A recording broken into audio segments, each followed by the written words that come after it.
வணக்கம். இன்றைக்கி நம்ம பார்க்க போகிற சமையல் என்னென்னு பார்த்தீங்கன்னா, ஒரு அருமையான லஞ்ச் பாக்ஸ் ரெசிபி தான் பார்க்க போகிறோம். நல்லா கமன்னு சூப்பராக இருக்கும். வாங்க அதை எப்படி செய்யலாங்கிறத பார்க்கலாம். இப்போ ஒரு குக்கர் எடுத்துக்கலாம். குக்கரில் வந்து தேவையான அளவுக்கு எண்ணெய் விட்டுருக்கேன். இப்போ கரம் மசாலா எல்லாம் சேர்த்துக்கலாம். பிரியாணி இலை, பட்டை, ஒரு கிராம்பு, கொஞ்சமாக கல்பாசி, நட்சத்திர சோம்பு, பட்டை இது எல்லாமே சேர்த்துக்கலாம். எண்ணெய் நல்லா சூடாகிடுச்சு. மீடியம் சைஸாக ஒரு வெங்காயம் நீளமாக நறுக்கினதை சேர்த்துக்கலாம். வெங்காயம் நல்லா வதங்கிடுச்சு. காரத்துக்கு ஏற்ற மாதிரி ஒரு 7 பச்சை மிளகா சேர்த்துக்கலாம். இது கூடவே கொஞ்சமாக கருவேப்பிலை சேர்த்துக்கலாம்.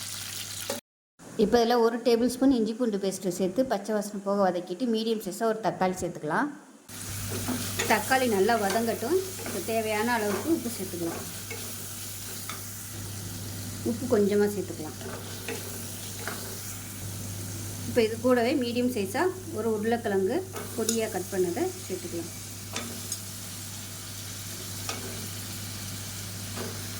இது கூடவே ஒரு கைப்பிடி அளவுக்கு சோயா சங்க்ஸ் சுடுதலில் ஊற போட்டதை சேர்த்துக்கலாம்.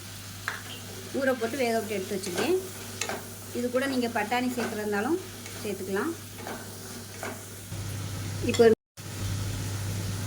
ஒரு மிக்ஸி ஜார் எடுத்துக்கலாம். இதில் பார்த்தீங்கன்னா ஒரு 3 டேபிள் ஸ்பூன் அளவுக்கு துருவின தேங்காய் சேர்த்துருக்கேன். இதில் வந்து 5லேருந்து 6 முந்திரி பருப்பு சேர்த்துக்கலாம். ஒரு 1/4 டீஸ்பூன் போல் சீரகம் சேர்த்துக்கலாம்.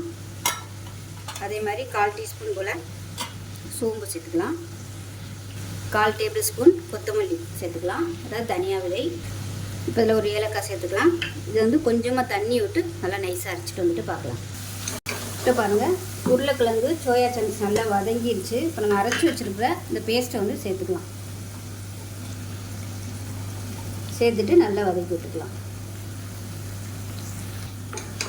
இப்போ பாருங்கள், தேங்காய் அரைச்சி ஊற்றி நல்லா வதக்கியாச்சு. பொடியாக நறுக்குனா கொத்தமல்லியில் சேர்த்துக்கலாம்.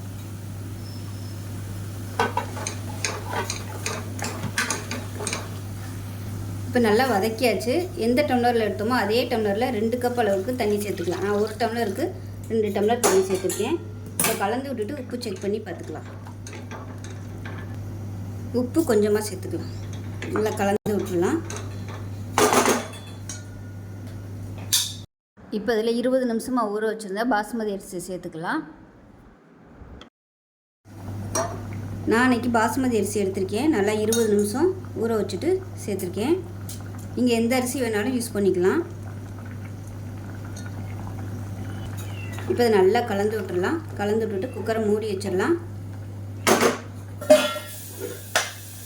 மூடி வச்சுட்டு நல்லா ஒரு 2 விசில் விட்டுட்டு ஸ்டீம் போனதுக்கப்புறம் பார்க்கலாம். இப்போ ஸ்டீம்லாம் நல்லா இறங்கிருச்சு. எப்படி இருக்குன்னு பார்க்கலாம். இப்போ பாருங்கள், நல்ல வாசனையாக சூப்பராக இருக்குது. இது வந்து கீழேருந்து மேலே வரைக்கும் நல்லா கலந்து விட்டுலாம். ஸோ 2 டம்ளர் வச்சதுனால அரிசி வந்து நல்லா ரொம்ப ட்ரையாக இல்லை, நல்லா நீளமாக இருக்குது. பாருங்கள், சூப்பராக வந்திருக்குது. ஸோ லஞ்ச் பாக்ஸுக்கு அருமையாக இருக்கும். செஞ்சு பாருங்கள். செஞ்சு பார்த்துட்டு எப்படி வந்துச்சுங்கிறத சொல்லுங்கள். வீடியோ பிடிச்சிச்சுன்னா லைக் பண்ணுங்கள், கமெண்ட் பண்ணுங்கள். சேனலை சப்ஸ்கிரைப் பண்ணுங்கள். பக்கத்தில் உள்ள பெல் பட்டனையும் ப்ரெஸ் பண்ணுங்கள். நன்றி.